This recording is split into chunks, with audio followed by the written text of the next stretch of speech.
and welcome to Connected. On this edition, we raise the curtain on a live stage play by the people, for the people, and about the people. The Gold Coast recently looked like a little Toontown, and we'll take you to the 7th annual FurDu convention for everything bright and furry. Here's the Aussie Sportsman that left Prince Harry inspired. Mark Urquhart looks back at his memories of the Invictus Games. And she supported artists like Belinda Carlisle and the Manhattan Transfer. Tonight, Francesca de Valence will perform for you. It's time to keep it local and get connected.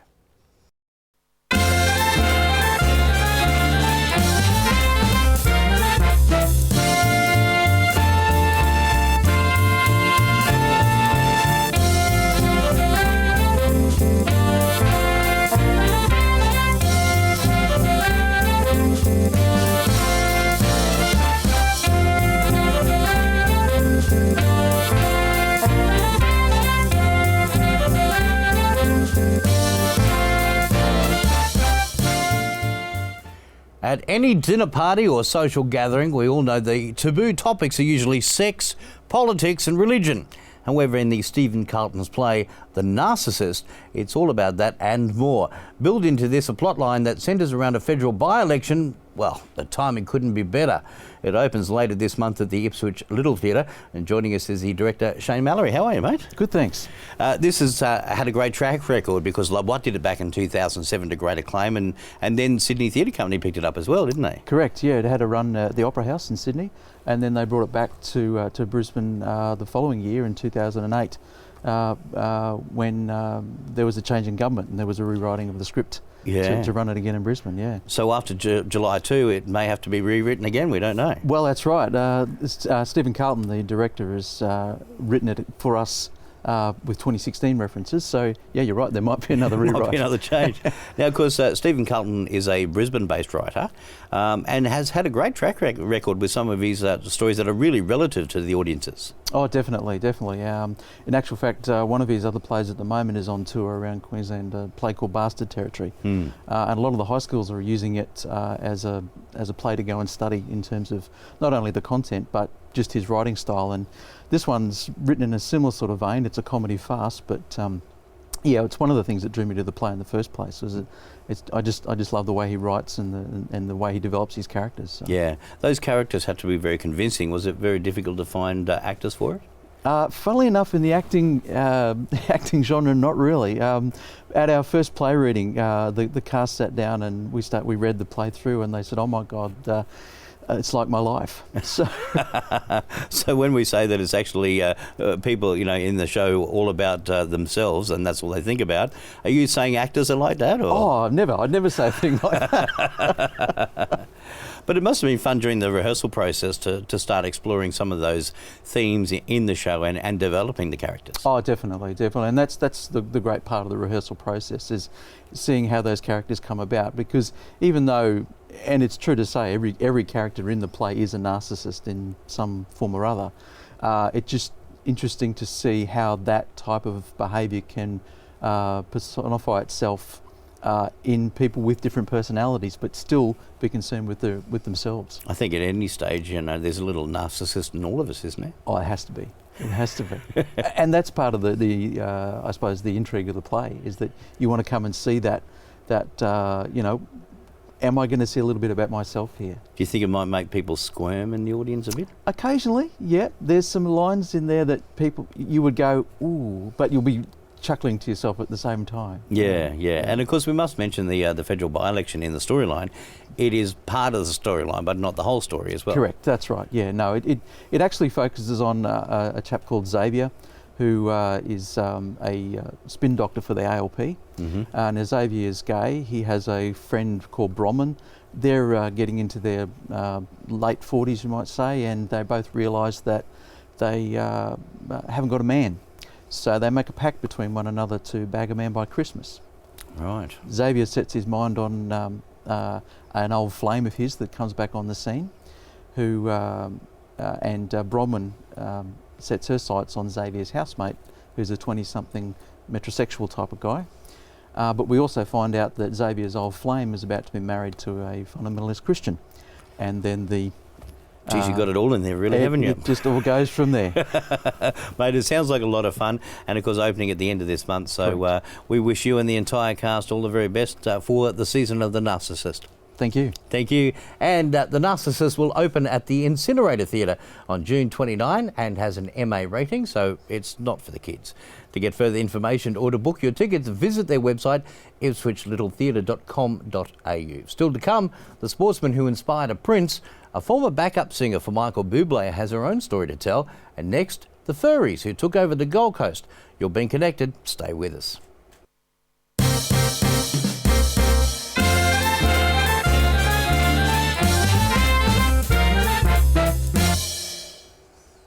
And welcome back to the program. The 7th annual FurDu convention recently took place on the Gold Coast. Themed this year as Toontown, it saw furries coming from all over the international scene. Now, we sent our connected cameras along to the 3-day fun fest with everything from dances, fur searching, shows, entertainment and games, guaranteed to let the fur fly.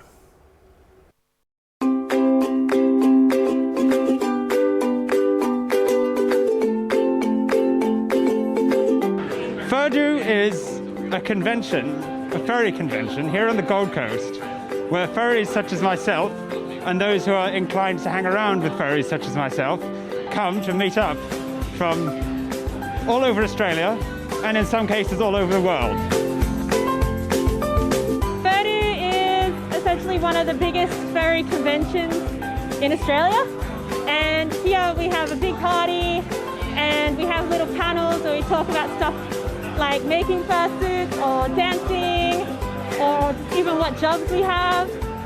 And yeah, it's just a chance to have fun. It's a wonderful experience. Almost everyone is a joy to be around, make some good friends, and just overall have a good time, yeah. Oh, it's a furry convention. It's arguably one of the largest, if not the largest, in Australia, because we've got the two main ones, Convergence and FurDu. They flip-flop because opposite halves of the year. Held in Surfers Paradise, Gold Coast, and this is the first year in a while that it hasn't been raining. So we're doing really well so far.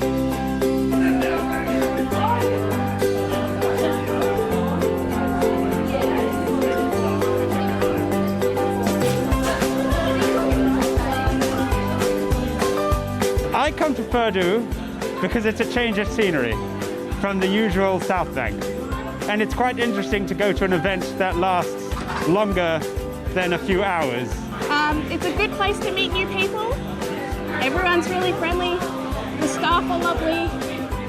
And yeah, it's fun. So you can show your true colours without being judged by everyone else. So you don't have to worry about, being bullied or anything like that. It's just a fun environment with so many accepting people.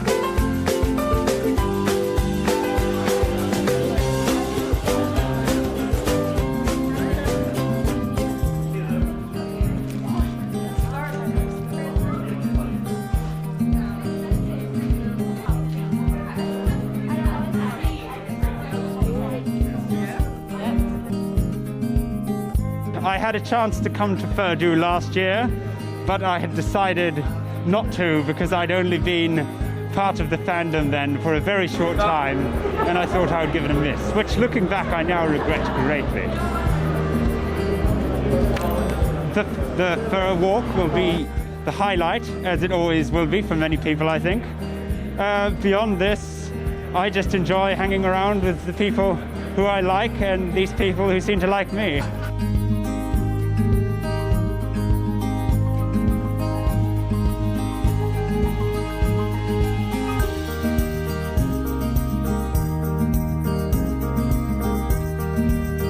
To experience something different. If you don't know about furries, it's a really good place to meet them and see that we're not that bad actually. And if you are a furry, I mean, it's one of the biggest ones in Australia. Come along. To have a good time, really. A lot of people, if you come for the fursuit, if you come for the panels, you just come to have a good time. There's really no reason not to come to FurDu. I know there are some people that are have severe social anxiety. They tend to even have a good time here because they can meet up with friends.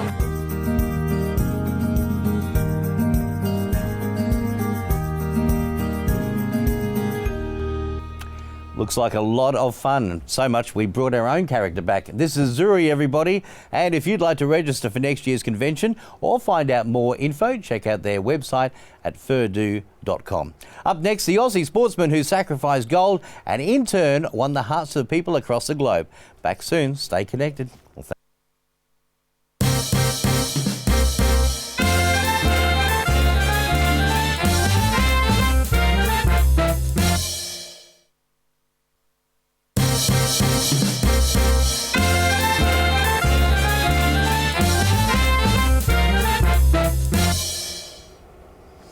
And welcome back to the program. Well, in 1992, my next guest found himself being dragged behind a plane by his parachute while smashing into the side of an aircraft.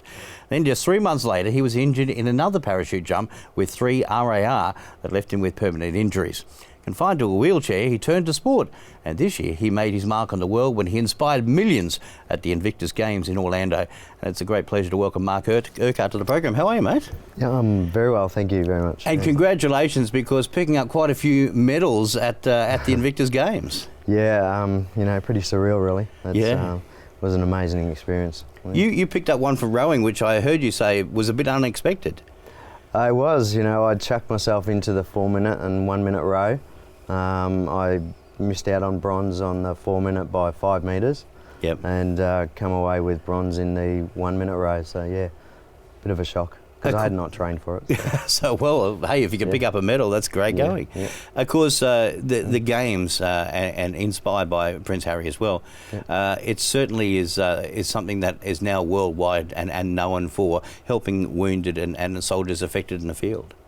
Yeah, you know, we have 15 nations that attended both 2014 and this year as well. And, you know, Australia, we sent a contingent of 40 athletes across. It was a bit half and half of veterans and current serving. And yeah, it's an amazing experience to be part of. Yeah. Of course, that moment when Prince Harry mentioned you in his closing ceremony address, Yep. I guess that's really what put you in the media spotlight, as it were. Yeah, really, I guess, made my mark on the whole event. So it was an absolute honour to be part of the Invictus Games alone, but to be able to help another veteran out, I think that's the whole spirit of the Invictus Games, and that's, you know, what we do as soldiers. We look after each other. Well, we're going to do it to you again. We're going to ask you to relive that moment as we take a little look back at Prince Harry's closing address at the Invictus Games. I know by your nature you all want to win, but these games are so much more than that. Invictus is so much more than that. What could explain the remarkable sportsmanship of Mark Urquhart in sacrificing gold on the track to push Stephen Simmons into first place? Did you get a chance to speak to Prince Harry after that? Not directly that night, but certainly next day I went to watch the golfers come in on their event, and I was with a good friend of mine, Darlene Brown, and we were waiting around, and Harry walked past and come up and actually apologised to me for using my name up on stage without coming to see me first. Right, and your response was? I'm like, well, you know what, Harry, you can use my name anytime. So. Oh, mate, and of course, largely too, the RSL really got behind the Invictus Games, helping you guys get over there to Orlando. Oh yeah, certainly the National RSL were a huge sponsor, and Stuart Cameron, the president of the Queensland RSL, he is a huge contributor with the RSL to get us all across to Orlando. Yeah. And also with the push to get it to Australia in 2018, which is... Fingers crossed? Absolutely. Yeah. That would be, you know, I think that's an athlete's dream, is to compete at elite level. Yeah. On their home soil. So. Of course, just looking back at your life story as well, I mean, it reads like a bit of a Hollywood blockbuster, doesn't it? That'd be good if they made a movie. Who would you like to have play you? Me. Oh, fair enough. No. You know, yeah, it is. My whole life has been tough from you know, probably when I was 10 years old when I had sexual abuse, and it's just been a roller coaster ever since, of especially after my injuries, of becoming addicted to prescription drugs that the doctors were giving me, and alcohol and whatnot, and a failed marriage now, and you know, there's moments in life that really can destroy you or it can make you, and I think I've always had, luckily in those points in time, one particular person has said, you know, maybe it was one word or one sentence to me, and that's changed my whole perspective on a situation, and I've come through. So it's really important to talk to people, isn't it? It is. You know, after my accident, I had a captain in 3RER, Captain Chris Allen, and he didn't know it at the time, but he made a huge impact in my life. Yeah. And yeah, so that's got me through all those tough times, and yeah, and I've had the strength to keep going. It's always never been easy, but you know, we can always overcome anything we can as long as we talk to people and don't bottle things up inside. It's you know. And you're doing that now too, because you're doing a lot of assistance to veterans who have been into to war zones and things like that to help them get through the moments.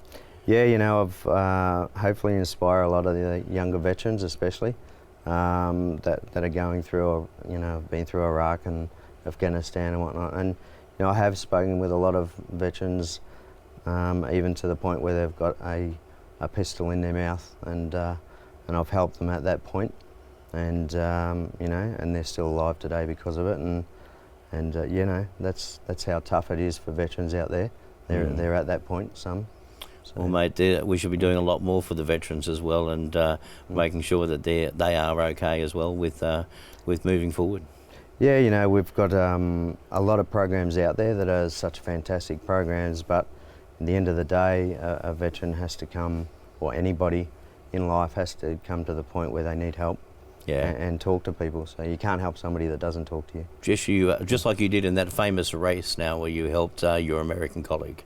Yeah, you know, Steve Simmons is an amazing guy. He has a fantastic story and a beautiful family, and to be able to assist him across the line at the end of that race was emotional for both of us. It was a really hot day, and his muscles were fatigued and he couldn't go any further. So.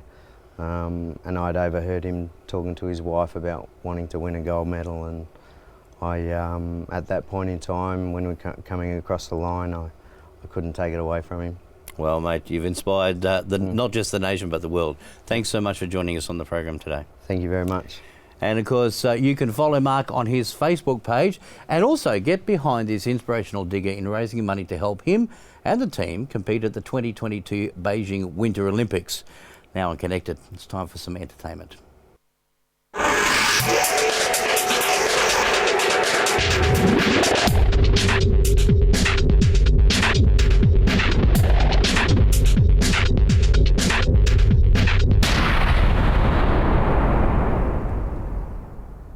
Francesca de Valence has supported the likes of Belinda Carlisle and the Manhattan Transfer, sung backup for Michael Bublé, and last year launched her debut album Own Self. Though through the highs and lows of the music business, this independent Brisbane singer-songwriter and multi-instrumentalist is making waves of her own, and I'm very pleased to say Francesca joins us on Connected. How are you? Well, thanks, Damien. How are you? I'm exceptionally well. All right, now, how did music start for you?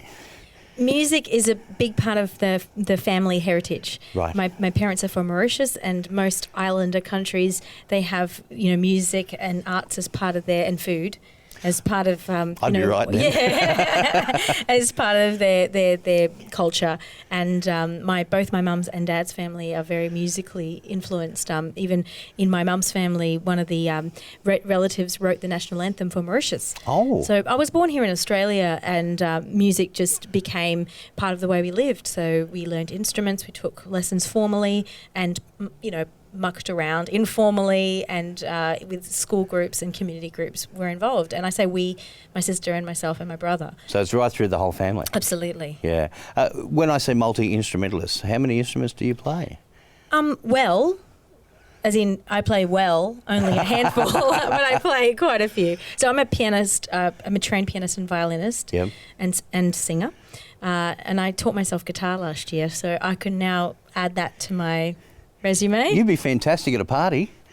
Would I? I'm just kidding. Now, when you talk about your career, I know that there was one major turning point, and that was when you were doing backup vocals for Michael Bublé. It was a turning point. It was the year that I decided to launch my first EP. So since then, I've launched 3 EPs and an album. But it was that moment that I was singing backup vocals at the Brisbane Entertainment Centre with Michael Bublé, and I thought, this is the best gig I'm going to do, yet it's not my music. And there was an element of dissatisfaction. That sounds really like I'm being very picky, because it was a completely satisfying moment performance-wise, but artistically I wanted more. And so it was a great picture of that's the type of gig, you know, that is so satisfying and fulfilling as a performer, but as an artist there's more that I want to explore. And so I actually gave Bublé a copy of my demos, and I, you know, as you do. I may have signed it. I may have signed it. Just, I like to have a bit of a joke. Yeah, no, it sounds great. Look, we're going to get a chance to hear you, so I'm going to ask you to wander back over to the keyboard there. And for your entertainment pleasure here on Connected, it is a great thrill for us to welcome to our very own stage here, Francesca de Valence. Take it away, Francesca.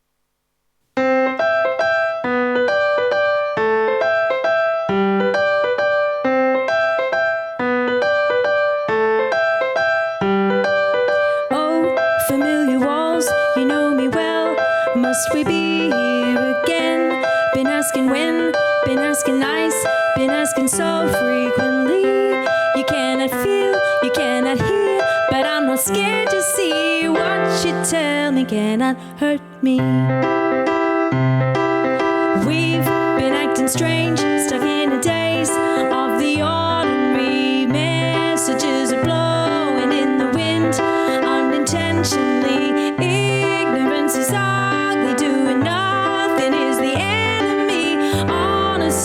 is beautiful. Oh, my love, the secret you're keeping inside. Magnify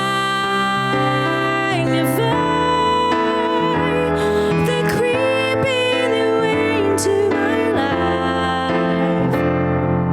It's easy to believe there's nothing wrong. You could hold my heart and blindly so you could tear it apart. I don't know when, I don't know how, but inevitably you feel the breeze, you feel the chill out of the ordinary. Tell me now and it won't hurt me. Oh,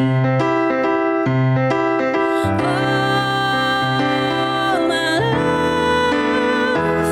what's under the surface is bound to come up.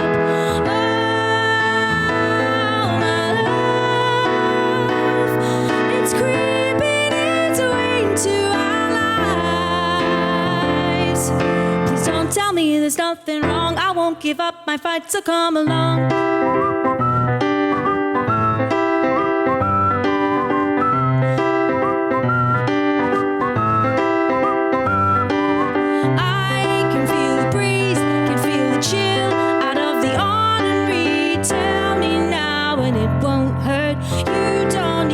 Catch my fall, tell me something short and sweet. It's honesty that's beautiful. Oh, that was fantastic.